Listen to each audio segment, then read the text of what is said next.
We are back. We have risen once again. Myself, Dyfed and Guto Williams. We are back for another episode of the NFL Cymru podcast.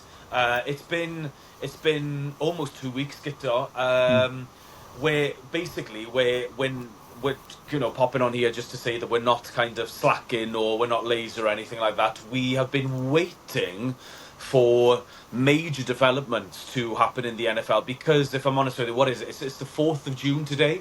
1st of June is a big day to note because you have a lot of post 1st of June cuts rather, and it affects a lot of teams that can release a lot of their big stars. We'll be getting on to that very, very shortly. However, Guto, nice to see you once again. Nice to see you too, David. It's been a while. We've been chatting behind the cameras a little bit just to see how we're doing, what's going on. Nothing major to report, but there's a couple of bits that it's probably important for us to go through just for the viewers to understand that, obviously, like you said, we're not slacking. We're just waiting for some major developments to happen in the NFL.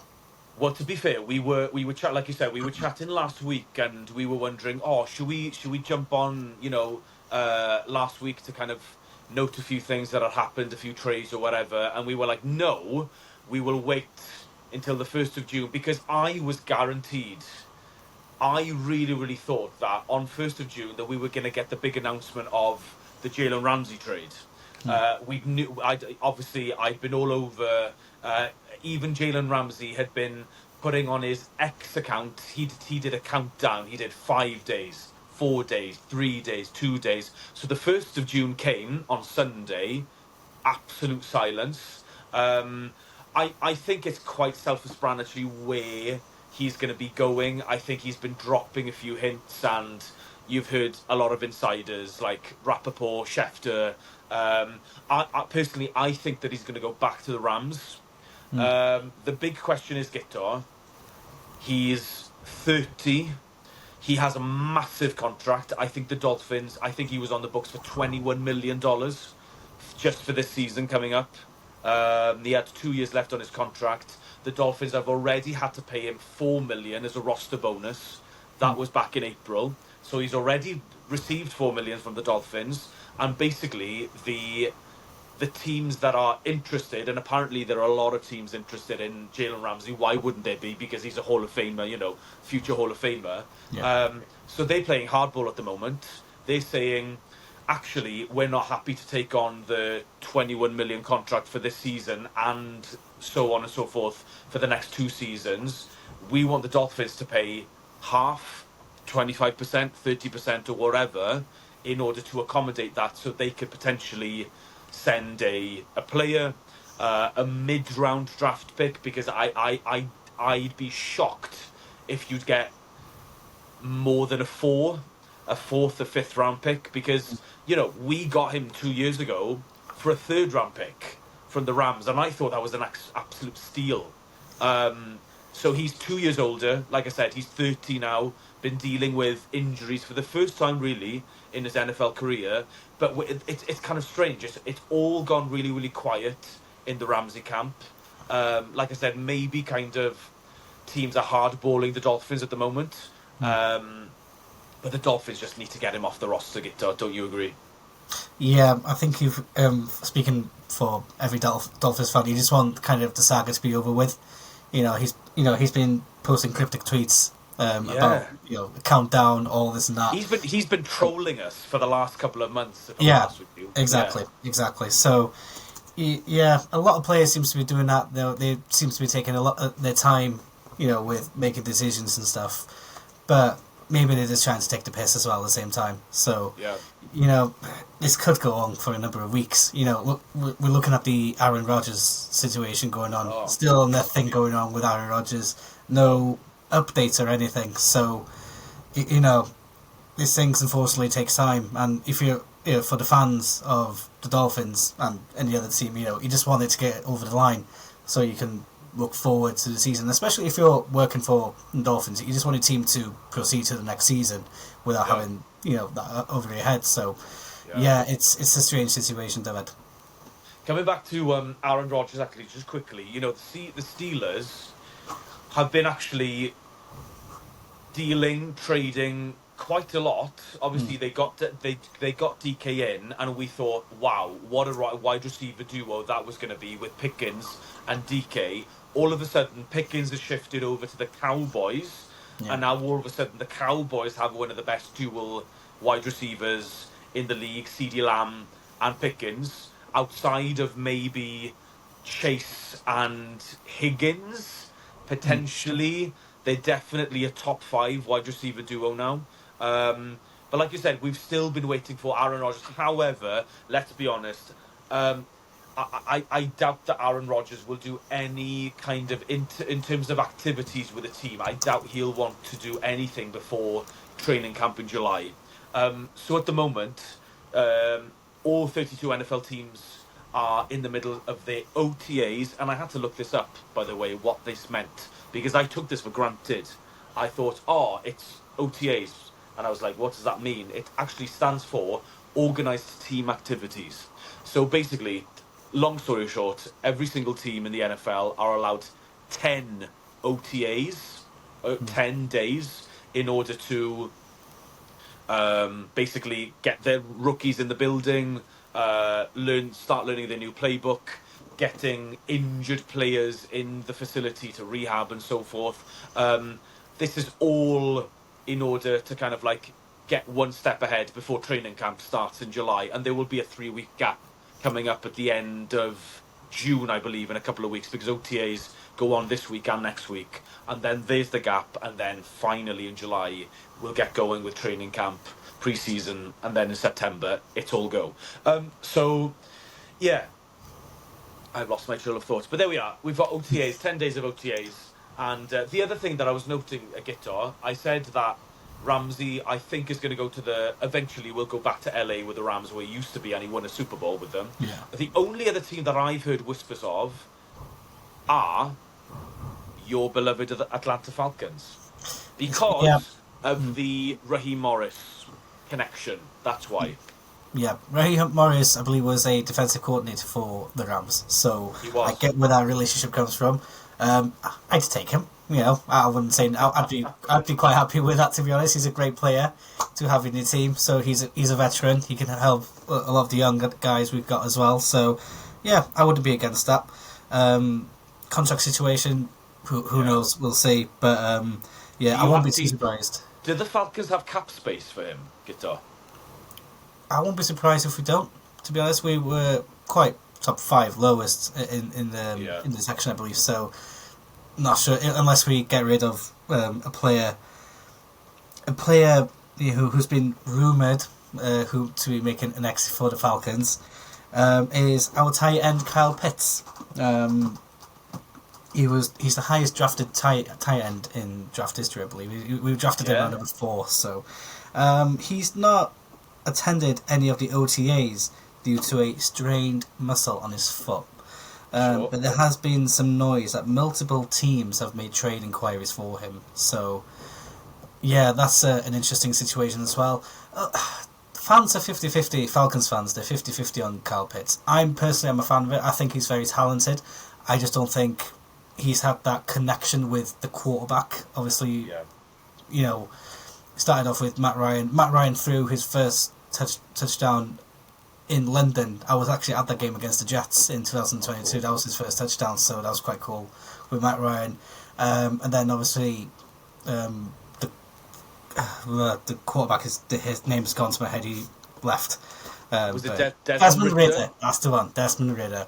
And then Kyle Pitts, and then now we're in Michael Penix Jr. So he hasn't had that proper connection with the quarterback, I think, to actually succeed and score as much touchdowns as he can. So, but if you I completely agree with you in terms of Kyle Pitts. Let's be honest. Let's name the quarterbacks that he's had to beat. So Matt Ryan, obviously, is for me, Matt Ryan is a Hall of Famer. Same, but in the season that he was in, it was his final season with the Falcons, so he wasn't at his proper best, was he? So, true.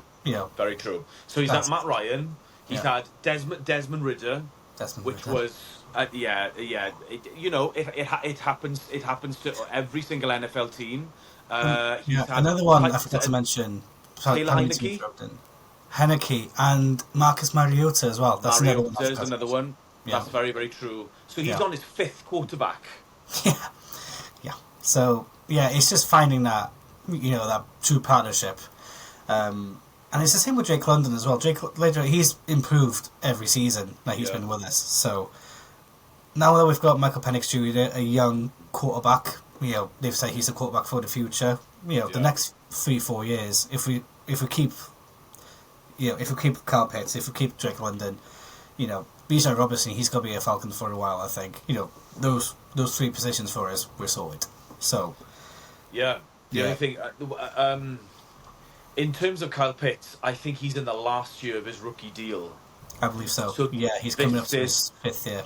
Yeah, if he does stay with the Falcons this year, he'll be playing for his future and his ultimate NFL contract, which will can set him up for decades and his family for generations to come. of You're course. talking about Yeah, 30, 40, 50 million if he gets a 3-4 year deal after your rookie yeah. deal. So yeah, really, really important. I doubt personally for him, I doubt that he'd want to move to a different team and start all over again on the last year of his rookie deal, I agree. because that means that he's really up against it, having to kind of slot into a new scheme and all sorts, and it might take him a while to adjust. So obviously, ideally, he'd stay in Atlanta. Talking of another tight end that potentially is on the trade block, um, we're on the transitions this evening, by the way. It's all good. Anyway, all of a sudden, like back to Dolphins land, I'm afraid. I was waiting patiently for Jalen Ramsey to leave to announce where he was going to be traded to. However, like I said, silence. But in the meantime, all of a sudden, a new wave comes from Dolphin land, and all of a sudden, their star tight end, their Pro Bowl tight end, actually, John Smith, all of a sudden, mysteriously, is on the trade block. Apparently, he's looking for a new contract. He signed a 2-year, 8 million deal with the Dolphins at the beginning of the last season. He had a breakout season in year 29. I think this is his 7th year or 8th year in the NFL. Basically, he broke all the tight end records for the Miami Dolphins, receiving touchdowns and all sorts. I think he had almost 900 yards, double-digit touchdowns as well. He was basically Tua's go-to man because Tyreek Hill was injured and Jalen Waddle was injured, and well, the offense was an absolute mess anyway. So he flourished in Mike McDaniel's system. He is again withholding from OTAs. He and him and his camp, basically him and his agent Drew Rosenhaus, has made it public that he wants more money, and apparently the Dolphins have been having trade talks with the Pittsburgh Steelers. um However, he's come out and said that he wants to stay in Miami. This is where he lives. Like I said, this is his dream scenario in terms of scheme. He had the best career of his life, year of his career rather, last year for the Dolphins in 2024. He wants to stay, but we're looking at doubling his pay because he was only getting paid 4 million, where he should be getting paid 10 potentially if we're looking at other tight end contracts. So potentially they're playing hardball, Miami are playing hardball. I really, really do hope that he stays, because if we have a trio of a fit again Tyreek Hill and a fit again Jalen Waddle, Janu Smith, and I really like the addition of what's his name, Westbrook Akine from the Titans as well as a wide receiver 3. We had Devon Achan, our star running back as well. So I really hope if he goes, that's going to really kind of like affect our offense, I think, because like I said, he was Tua's go-to man when everyone else was down. So kind of like trade talks were on, off again. Not quite sure what's going on there. Like I said, maybe it's tactical between him and his agent to kind of like drive some more, in terms of the financials, drive some more kind of market in terms of teams. But ultimately, I'd be shocked if the Dolphins were to trade him, Guto, because I think I said to you this last week when the news came out. If they do trade Ramsey and now Jalen and now Jonnu Smith, the Dolphins have to be in rebuilding mode. I think that they're already in rebuilding mode, but they're telling you that they're in rebuilding mode. So yeah, it's never straightforward with the Dolphins. So again, hopefully we'll get some sense with Jalen Ramsey in the next week or so. I doubt that they'll want to be, it's going to be dragged out until July in training camp. I hope not, because like you said, Gito, we want that cloud gone, and we want to be able to hopefully sign some new cornerbacks because we badly need them. So there we are. Those are kind of like the main dealings of what's going on at the moment. Gito, what else is on the agenda for us today? There's been some great pictures of Louis Rees-Zammit in training mode with the Jacksonville Jaguars. I think that's very important for us to notice. Obviously, we're NFL Cymru podcast, so we need to praise as much as possible. He's looking really good. He's been working out really good. He looks like he's fitting in well as well. So it's good to see that he's, taking it very seriously and he's in proper training mode. But yeah, that's probably one of the main reasons why I decided to go to. But I bought tickets for London as well in the end to watch the Rams. So hopefully, I'm into it. You never know. It's good that you actually managed to get a ticket, Gito, because maybe some of you were aware that there was an announcement by Ticketmaster that it had to be shut down for a while because there was so much demand. So I'm really glad that you actually managed to get a ticket. But I mean that's I guess that's a really, really good sign that that there's so many people involved. And obviously, we have more games than ever in the UK now. Added the first game in Ireland as well. And I believe tomorrow the tickets are going on sale for the Berlin game between the Falcons and the Colts. That's it. Yes. So I'll be keeping an eye on that one as well. The chances of me getting the tickets are pretty slim, but I will be keeping an eye on that. But I thought I'd be safe getting a ticket for Wembley as well for the Rams and Jacksonville Jaguars, so I'm quite pleased about that one. I was one of the lucky ones. I had access to pre-sale before the general sale happened, so I got to avoid all the queuing and everything, so I'm quite lucky with that one. But yeah, never a dull day with Ticketmaster, I don't think. I'm an avid ticket buyer for concerts, for events and everything. Never a dull day for Ticketmaster. Yeah. It's always, you'll be waiting hours and hours for whatever you want these days. So, but yeah. In other news in the NFL world, we've had two retirees this week, David. Yes. First one being with, speaking of the Jaguars, Ronald Darby, their cornerback, after 10 seasons. Ronald Darby has retired. And Frank Ragnow from the Lions, I believe this is due to injury. Yes. So only 7 seasons in the NFL. It's not a lot for a player who you'd think be in his prime after 7 or 8 seasons. But he's Frank Ragnow was a centre. Is that right? I believe so. Yes, that's it. Yeah, it didn't get to my head for a second there, but yeah. So after 7 seasons, apologies, he's called it a day.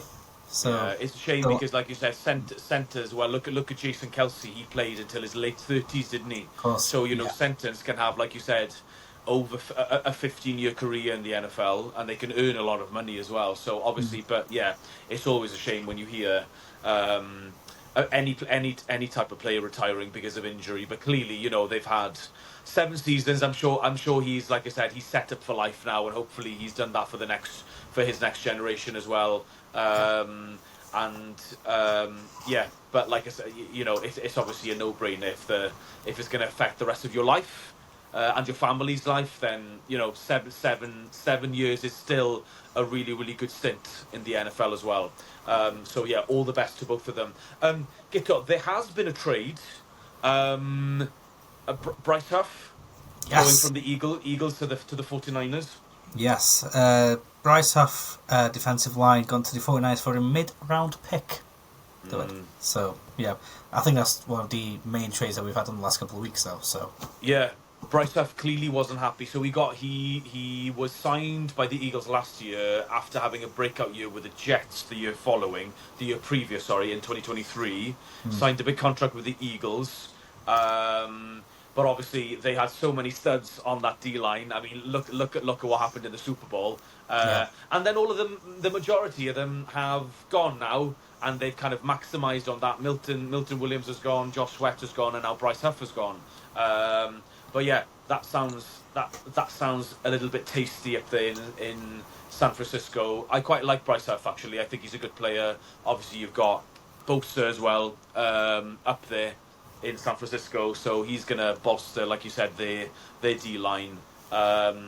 San Francisco, I think we talked about San Francisco in our last episode, didn't we? Because we had the big contract with Brock Purdy, so they've Yeah. re-signed quite a lot of their players. Kittle was another one. Now they've got Huff. All of a sudden, over the last couple of weeks, after being a little bit quiet, I thought at the beginning of free agency and in the draft, the 49ers are kind of come to life, I guess, and they gave it a contract. Who was the other one that had a contract? It was Fred Warner. It was Warner, wasn't it? Yes. He Yes. got an extension. So yeah, they've added or they've extended or re-signed a few of their stars and add Bryce Huff to that one as well. Yeah, just going back briefly to the tickets. You said the Berlin is going to be on sale tomorrow. Did you say that there are still a few tickets left for the Tottenham game, or was it the Wembley game? So for both Tottenham and Wembley games, Oh, both. from what I looked yesterday, I believe there's still a lot of tickets remaining, which is pretty unheard of if you're a fan of NFL in the UK. Obviously, Yeah. tickets do tend to sell out. Obviously, there's inflation. Obviously, you can talk about that. Yeah. Prices going up and everything. Maybe people were wanting to try and go for Dublin before, see what happens there, and then Yeah. you never know. Once Dublin sells out, they'll come back to London. Who knows? But I just hope, Guitar, that everyone is not going to try and wait for July and go for the Madrid tickets.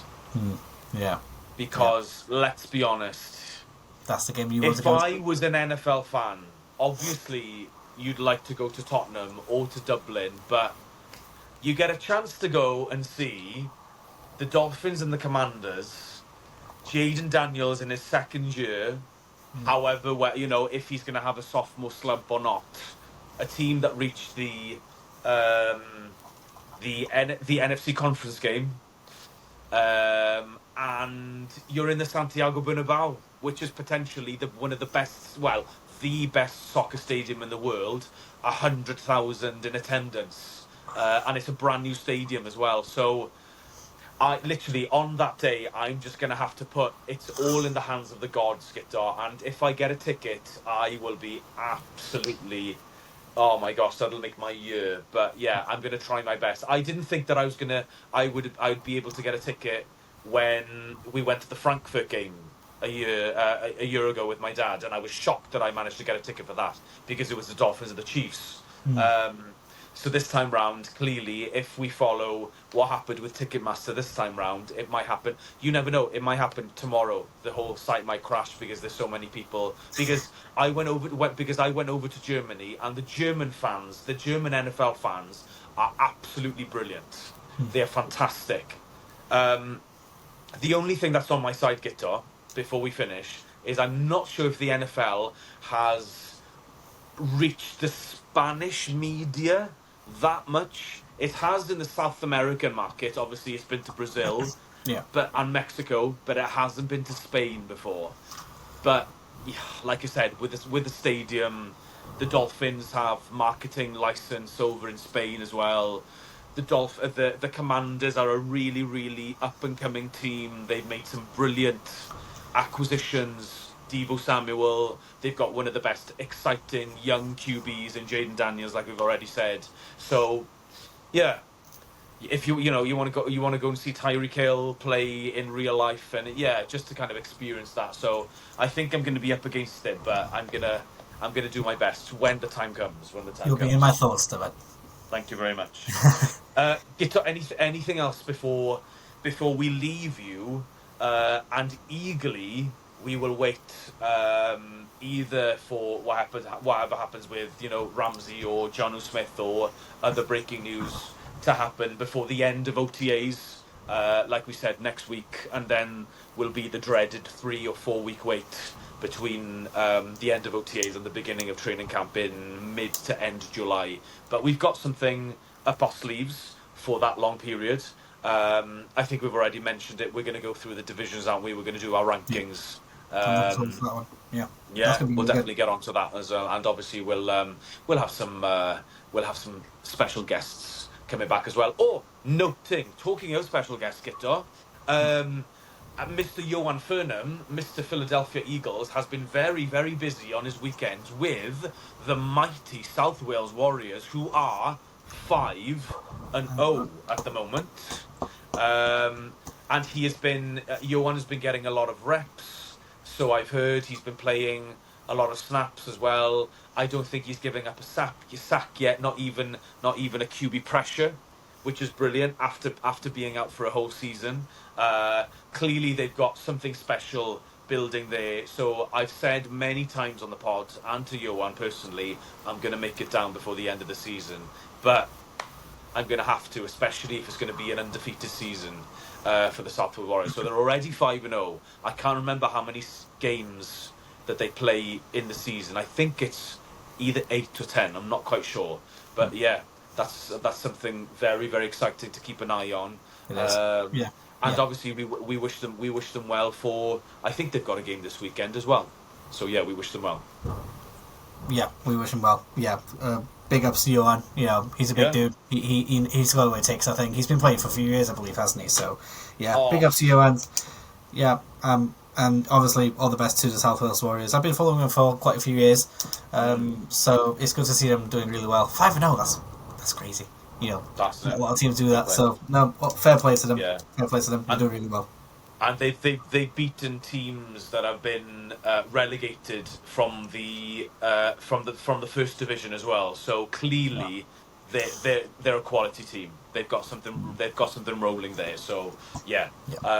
Brilliant. And like I said, Johan, like I said, he's a mountain of a man, isn't he? If I was a linebacker, and him coming towards me, 6'4", is he 6'7", 6'6"? I mean, my gosh, I would run for the hills, but there we are. But yeah, no, keep it up, Johan and the South Wales Warriors. I will promise that I will make it down to either Llanrumney, where they're playing, or in Sanharan, where they've been playing as well before the end of the season. And hopefully, like we said, it'll be another memorable season for the South Wales Warriors. Guto, anything else before we leave the viewers for the time being?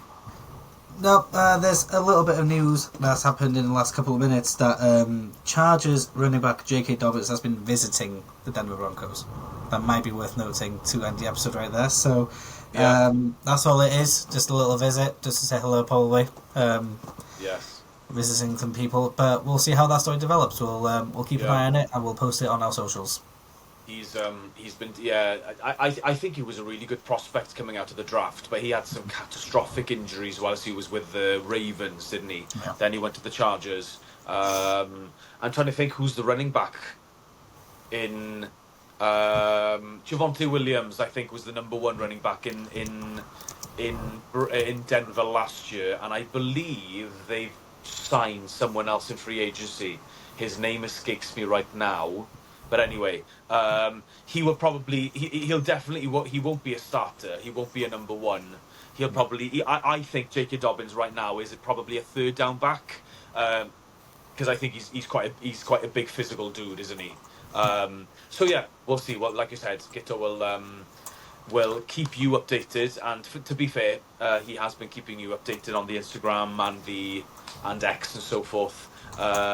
This episode will be up very, very shortly on all the socials, on YouTube. Look at our YouTube page at NFL Cymru. We'll post that there either this evening or first thing tomorrow. And like you said, any breaking news, whenever Jalen Ramsey decides that he wants to leave, and he'll decide on where he's going to go, we will update you with that. And any updates we'll have from the rest of OTAs going into next week, we will jump on the pod. Guto, thank you very much for your time. Enjoy your weekend, and we will see you in the next one.